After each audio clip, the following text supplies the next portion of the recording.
brewers.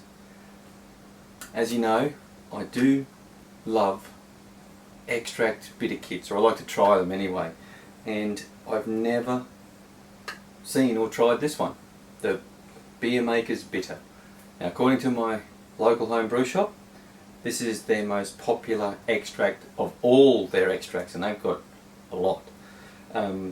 So I'm going to give this a go, and I'm going to mix it with the Australian Special Bitter blend of the malt extract, dry malt extract. It's the Mangrove Jack's Australian Special Bitter, and this has hops in it as well. So yeah, I'm going to mix it with this.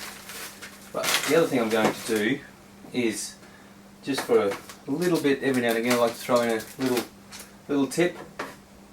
I'm going to rehydrate my yeast in what I really like as a starting thing. So this is a 15 gram packet of yeast, 150 mils of spring water, and because the spring water doesn't necessarily have a lot of minerals, I've thrown in half a teaspoon of yeast nutrient and also half a teaspoon of dextrose to help help get the yeast started.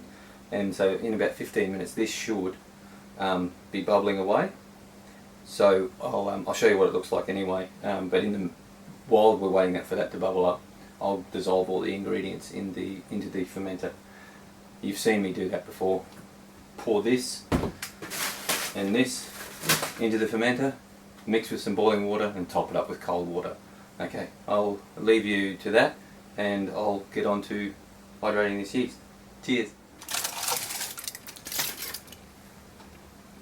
There, you can see that the yeast is starting to bubble away, so now it's time to add it to the brew.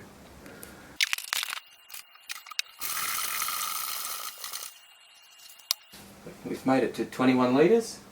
Now it's time to add our yeast that we have rehydrated before the fly gets into the brew.